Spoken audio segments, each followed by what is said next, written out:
Oi, pessoal, tudo bem? Começando mais um Conexão Legislativa aqui na Rede Alesp, fazendo essa conexão aqui com o Parlamento Paulista, com temas que refletem na sociedade. Hoje a minha convidada é a Pamela Michelena, se eu acertei, depois ela vai falar se eu errei o sobrenome dela, Demarque. Ela é advogada, também faz parte do projeto Concriar, que já já ela conta pra gente o que é. Bem-vinda, doutora! Muito obrigada por estar recebendo a gente aqui. Estou muito feliz de estar participando do programa de vocês hoje. E eu falava justamente no início do programa que o programa já tem esse nome, né? Conexão Legislativa, que a gente quer fazer essa conexão com a sociedade civil, com tudo que acontece aqui no Legislativo Paulista, né? E andando, né? A gente fala assim, andando pelas redes sociais, né? A gente descobriu aqui na Rede Alesp o Formulário Nacional de Avaliação de Risco de Violência Familiar. A gente leu uma notícia sobre isso e depois foi procurar um pouco, né, como é que foi desenvolvido, e isso nós chegamos, então, ao projeto Concriar. Então, vamos partir desse princípio. Pamela, conta pra gente, então, sobre o projeto e como ele foi pensado, como vocês chegaram também, então, a essa questão. Perfeito. Então, é o seguinte, a gente está fazendo um trabalho já há alguns anos com foco em pessoas em situação de vulnerabilidade, em especial eu e a minha sócia, a Lucila. Então, nós atuamos nessa área de algumas maneiras diferentes. Nós atuamos como escritório de advocacia, nós temos o projeto de diversidade e inclusão, que é o projeto Concriar, e nós também atuamos. E Pamela, você falou uma coisa muito interessante, né? Nesse momento de pandemia, muita coisa vai ficando em evidência. E quando a gente está falando desse formulário, a gente escuta e leu e repercutiu muito aqui na Rede Alesp essa questão do crescimento da violência doméstica e contra a mulher nesse momento de pandemia. Então a gente está casando o projeto com esse momento, infelizmente, que se vive, principalmente as mulheres, né? Exatamente, perfeito. Infelizmente, com a aproximação, né, das pessoas com os núcleos familiares, com a pandemia, muitas que, né, podem ficar em casa, estão ficando em casa, o que ocorre é que essas pessoas elas estão mais próximas de quem normalmente comete violências, porque os dados mostram que a maior parte dos agressores são pessoas próximas à vítima, né? Então, pessoas da família, etc. Então, uma vez que as pessoas estão passando mais tempo em casa, pressupõe-se que a probabilidade da violência acontecer é maior. Contudo, a gente tem uma questão que é fundamental quando a gente fala de violência contra a mulher ou violência de gênero em geral, o alto índice de subnotificação. Então, são poucos os casos que de fato chegam até o judiciário, o que faz o judiciário, a saúde, a segurança pública. Então, fica difícil a gente conseguir fazer um traço claro de o que é aumento de violência, o que é aumento de notificação. Então, é complexo esse assunto, mas, sem dúvida nenhuma, uma vez que as mulheres, e a gente também coloca nesse grupo de risco, né, crianças, adolescentes, quanto mais tempo elas passam no ambiente doméstico, como esse ambiente é o que mais ocorre violência, é muito possível que esses casos aumentem mesmo. E isso nos deixa, você falou assim, né? Quanto mais está no convívio familiar. Quando a gente pensa convívio familiar, a gente pensa em algo bom, em algo produtivo e feliz para todo mundo. E nos últimos tempos, a gente, óbvio, tem visto casos, como você falou agora, não só de violência contra a mulher, mas contra adolescentes, crianças, isso repercutindo. É preciso falar mais sobre o assunto, debater mais sobre o assunto, tirar ali daquele preconceito de não se falar sobre o tema, porque às vezes eu imagino que não é fácil, não seja fácil para todo mundo falar sobre, mas é só falando que a gente consegue evoluir e seguir em frente, né? Sem dúvida nenhuma. O volta da violência doméstica, ele ainda existe. Então, muitas pessoas, às vezes, né, quando a gente que trabalha com a área, ela parece que só falam sobre esse assunto, né? Bom, a gente tem uma violência familiar muito grave, que a gente parar para conversar com mulheres nos seus 70, 80 anos, é vívido que essas pessoas também passaram por violência doméstica durante, né, o período da vida adulta, da vida jovem, só não tinha esse mesmo hábito de trazer esse debate para o ambiente público. Então, quando a gente está falando de violência doméstica e familiar e violência de gênero em geral, né, doméstica e familiar é o dessa violência, o que ocorre? A gente está permitindo pessoas que não sabem identificar nessa situação, pessoas que não sabem essa situação de violência, elas não se desculpam esse local de violência e fazer algo a respeito. E uma vez que a gente aumenta o debate, a gente também precisa aumentar a capacidade do sistema de ver essas pessoas de maneira capacitada, porque assim existe uma defasagem muito grande dos sistemas de atendimento a mulheres vítimas de violência, né? Então, infelizmente, nas delegacias, a vitimização daquela mulher ocorrendo com, por exemplo, estigma ou, né, dúvidas sobre o relato daquela pessoa, a própria família muitas vezes observa uma ação e não há respeito por medesalhas, e isso faz que o cenário em que aquela pessoa está vida fique cada vez menos propício para essa pessoa se mexer, tentar sair do ciclo de violência, né? Porque, como eu falei antes para você, eu estudo isso no meu mestrado. E é bastante claro para a comunidade acadêmica que existe uma questão da violência doméstica. Então, a pessoa que cresce um ambiente doméstico, ali pela violência, essa pessoa vai reproduzir, ou às vezes até estar mais sujeita a ações que a violência também. Então, o falar sobre também uma forma... Até por tudo isso que você falou há pouco para a gente, né, sobre essas questões não dá para a gente quantificar, tem subnotificações, a gente tem as mulheres também que nesse momento se sentem inseguras de denunciar, não é? Tem tudo isso e a gente sabe o quanto é difícil, quer dizer, na verdade a gente nem sabe o quanto é difícil denunciar quem não passa por isso, né? Fazendo essa conexão com o legislativo, nós temos aqui na Assembleia Legislativa de São Paulo vários deputados que têm projetos de lei com relação à violência familiar, à violência contra a mulher. Nós temos em andamento na casa uma CPI sobre violência sexual contra estudantes do ensino superior, né? Aquele recorte num nicho que a gente sabe também que é muito importante essa questão e se colocar na roda de conversa. Então, assim, a gente vê o legislativo dentro das suas possibilidades trabalhando e se empenhando para conseguir, de algum modo, conter essas questões, não é? E a gente falou aqui recentemente até com o deputado Tenente Nascimento, ele que fala muito sobre a Lei Maria da Penha, porque foi comemorado 14 anos, né, da Lei Maria da Penha. O que você acha sobre ela? Claro que a lei, sempre ter leis é um avanço, mas são 14 anos. Ela precisa ser mudada, ela precisa ser revista, ou conforme a sociedade vai mudando, as leis também precisam mudar. Perfeito.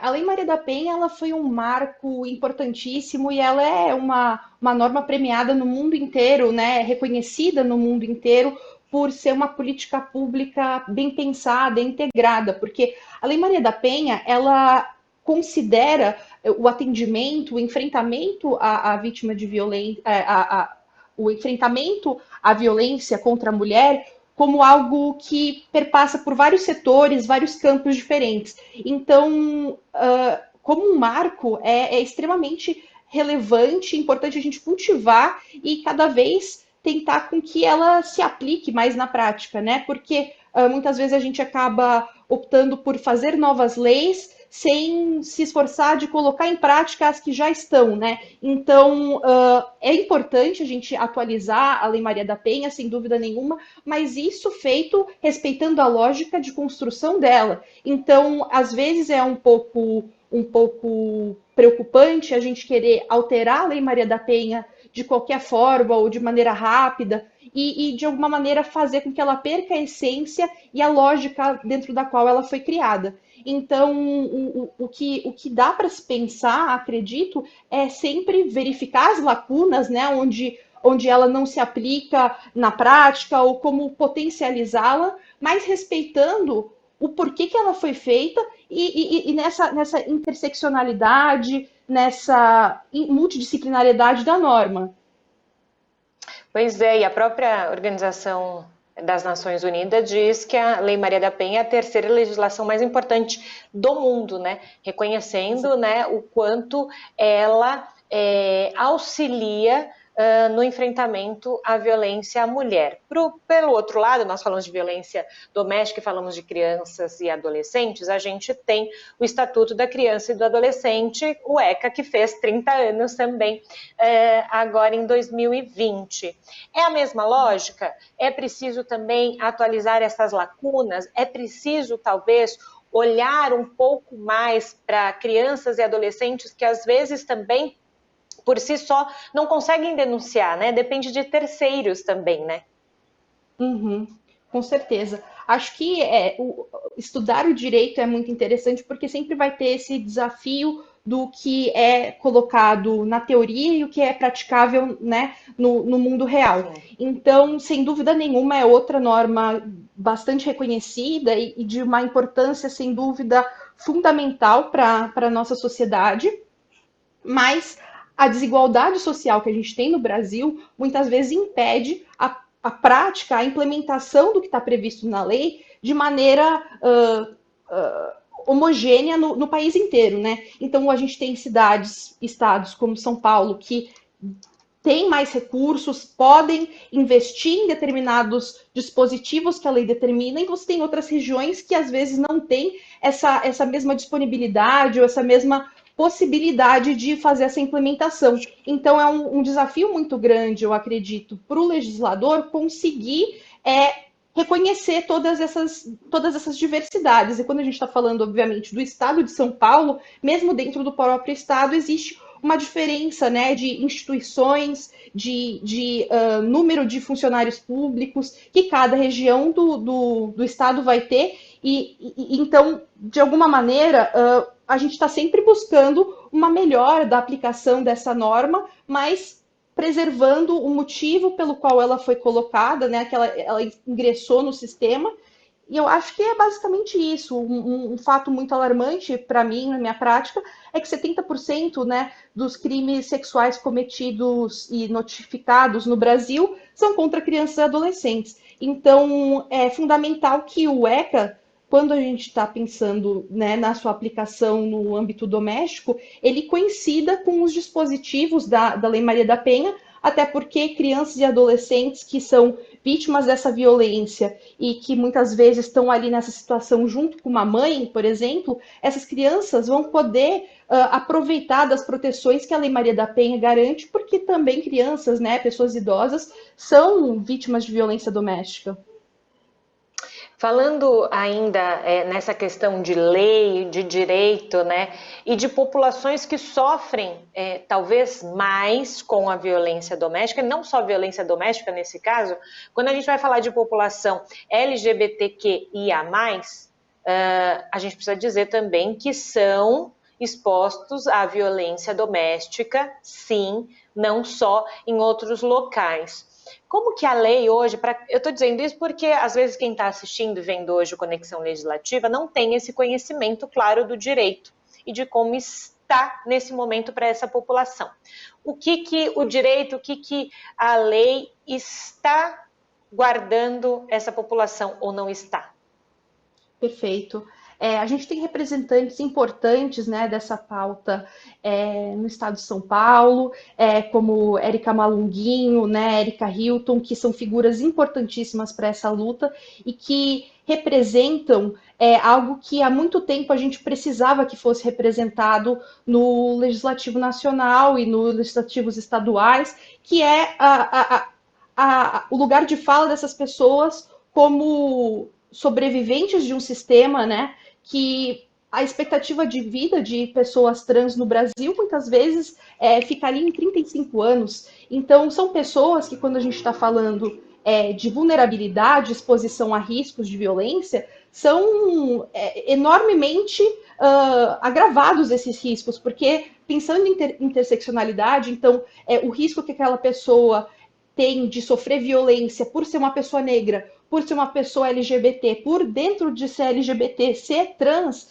Então, esses fatores todos somados colocam essa população em maior vulnerabilidade e muitas vezes, quando a gente pensa na aplicação dessas leis, que foi pensada numa lógica, talvez, né, de uma população mais privilegiada, que tem acesso a determinados serviços ou que consegue chegar a esses serviços, ter pessoas desses grupos representados, né, nas instituições que garantam a proteção dos direitos, né, delas, é importante, porque eu posso, como aliada, tentar buscar a melhora da situação do judiciário, né, tentar nas minhas ações cotidianas, na minha vida profissional, auxiliar. Só que quem vai poder dizer realmente aonde o sapato aperta é a pessoa que está vivendo, né? Então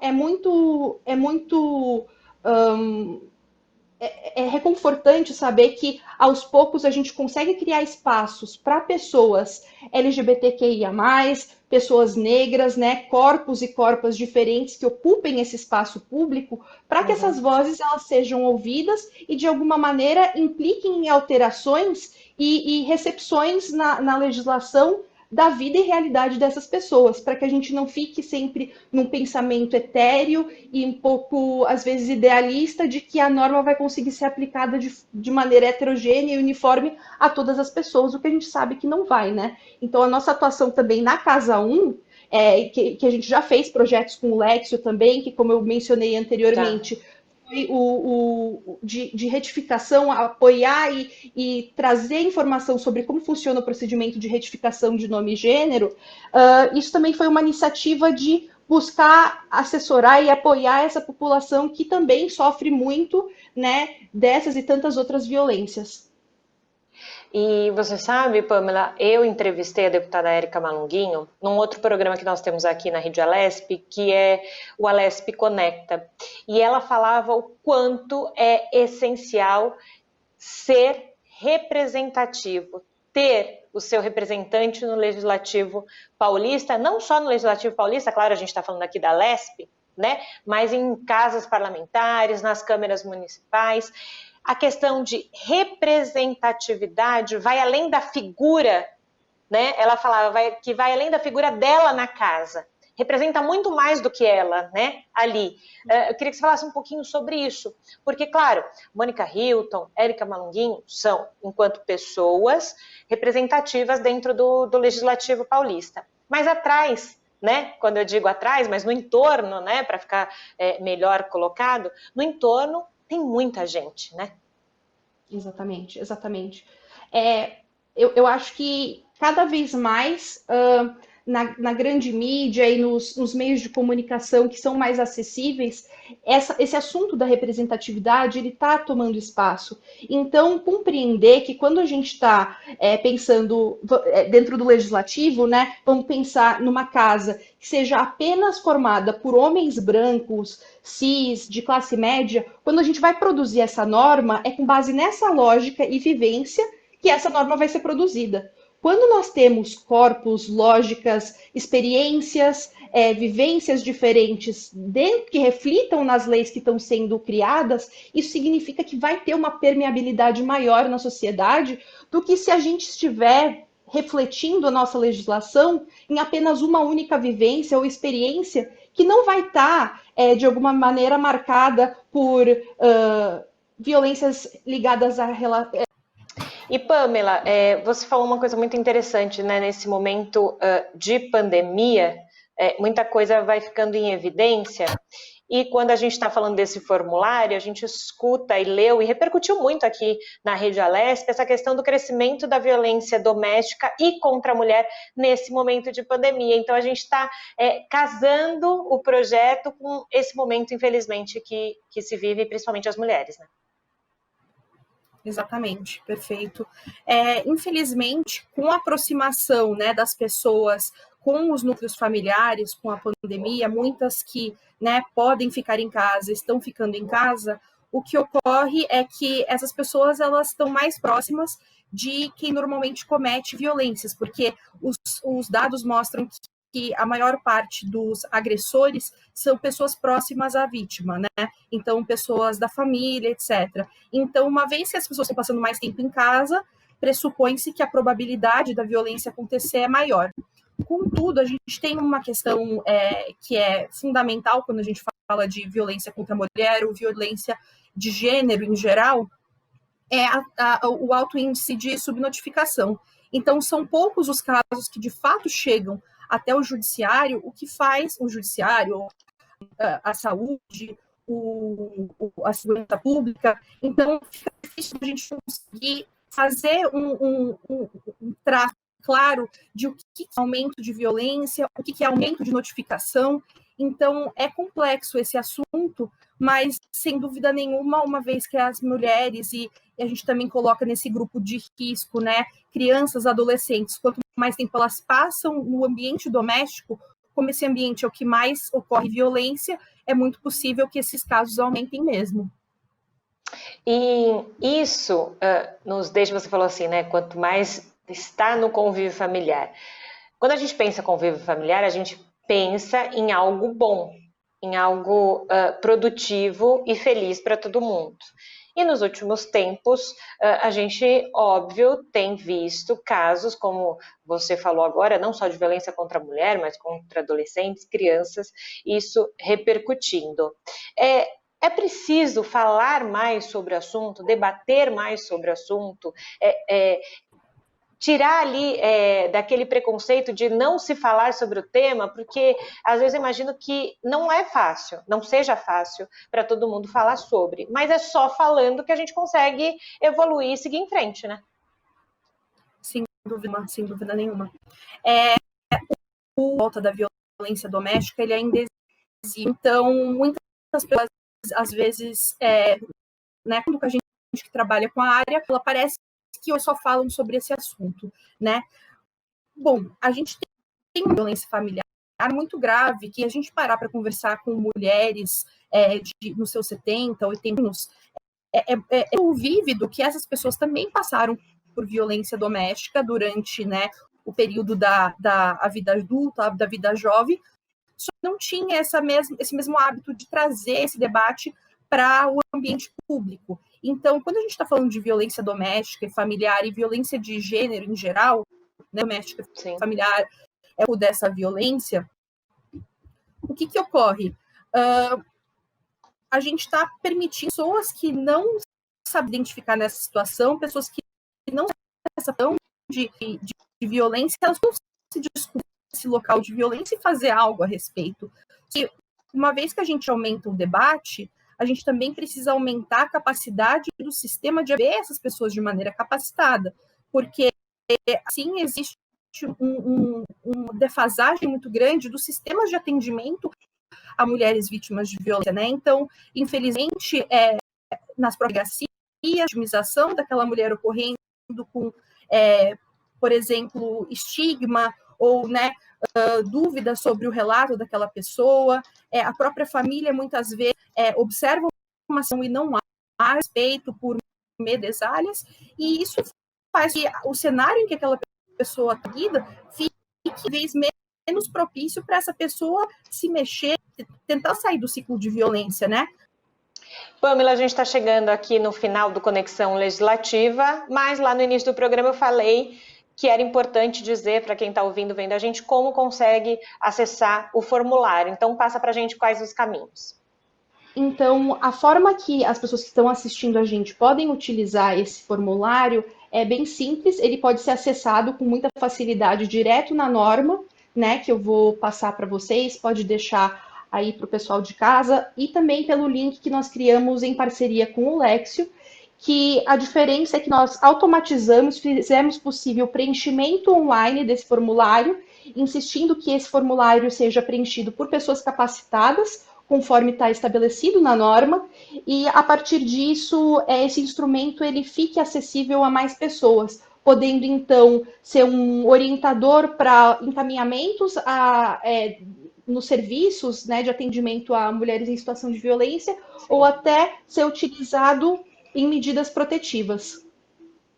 Perfeito, doutora Pamela, obrigada pela sua participação aqui no Conexão Legislativa. Até uma próxima. Que agradeço. Tchau. E o Conexão Legislativa termina aqui. Quer rever esse programa? Fácil. Corre lá na nossa plataforma do YouTube da Assembleia Legislativa de São Paulo e a gente se encontra durante a programação aqui da Rede Alesp. Tchau.